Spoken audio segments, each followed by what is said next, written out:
আজকের পর্বে বানাবো বোয়াল মাছের তেল ঝাল। গরম ভাতের সাথে বোয়াল মাছের এই পদটি খেতে লাগে অসাধারণ। তার জন্য বোয়াল মাছের পিসগুলোকে নুন হলুদ মাখিয়ে নিলাম। প্যানে সর্ষের তেল গরম করে বোয়াল মাছের পিসগুলোকে এপিট ওপিট ভেজে আমি তুলে নেব। এবার ওই তেলের মধ্যে তেজপাতা আর গোটা জিরে ফোড়ন দিলাম। ফোড়নটা হালকা নেড়ে চেড়ে ওর মধ্যে দেবো হলো পেঁয়াজ কুচি আর রসুন কুচি।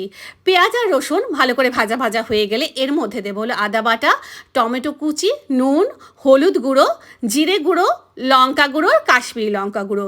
সমস্ত মশলা খুব ভালো করে কষানো হয়ে গেলে টমেটোটি যখন গলে যাবে তখন এর মধ্যে দেবো হলো 2 চামচ ফ্যাটানো টক দই। আবার খুব ভালো করে মশলাটা সাঁতলে নেব। যখন দেখবো তেল ছাড়তে শুরু করেছে তখন এর মধ্যে দিয়ে দেবো হলো কয়েক দানা চিনি, জাস্ট টেস্টটাকে ব্যালেন্স করার জন্য। এবার দিলাম পরিমাণ মতো গরম জল, কয়েকটা চেরা কাঁচা লঙ্কা। এবার ভেজে রাখা মাছগুলো দিয়ে খুব ভালো করে ফুটিয়ে নিলাম। নামানোর আগে দিলাম গরম মশলা গুঁড়ো আর হলো ধনে পাতা কুচি। ধন্যবাদ।